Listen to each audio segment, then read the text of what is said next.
কি আপনারা কি বলেন, চা খাই না চা পান করি, এটা একটু বলে যাবেন তো। সো আমাদের সাথে কিছু কাঁঠালের বিচি আইছিল, ওগুলো আমার চাচাই সামলাইতেছিল। আর ওর সাথে আমার চাচাই খেলা করতেছিল, আরেকটা বিছানায় গড়াগড়ি খাইতেছিল। বাচ্চাদেরকে নিয়ে আসলে ওদের মনের মতো ছেড়ে দেওয়াটাই ভালো, কোথায় আসলে ওদেরকে বাইন্দা না রাখাটাই ভালো। যেখানে আপনার বাচ্চাদের কোনো সম্মান থাকবে না, আপনার বাচ্চাদের কোনো প্রায়োরিটি থাকবে না, আপনার বাচ্চারা কিছুতে হাত দিলে, কিছু ধরলে, কোনো বাসায় গেলে একটু তাদের রিয়েকশনটা দেখবেন।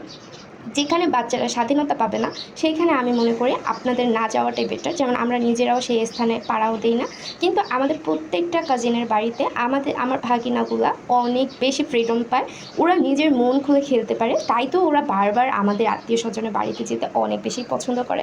তারপরে আর কি, এই তো যাওয়ার সময় কিন্তু আমার চাচি আবারও খাবার প্যাকিং করে দিচ্ছিল। এটা হচ্ছে বরিশাল্লা নীতি নিয়ম, যে আপনার বাড়িতে যাব, দাওয়াত খাবো, আবার আসার সময় খাবার প্যাকিং করে দেবে। ব্যাপারটা কিন্তু সেই বাসায় গিয়ে রাঁধতে পারবো না।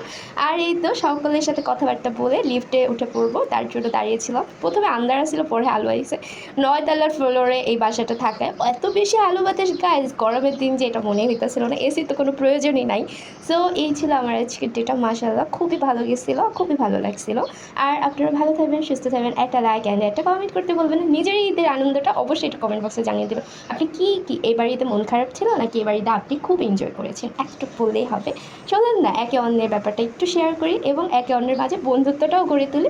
আর ভিডিওটা অতি একটু ভালো লেগে থাকলে একটা সাবস্ক্রাইব করবেন, বেশি ভালো লেগে না থাকলে সাবস্ক্রাইব না করলেও চলবে। আল্লাহ হাফিজ।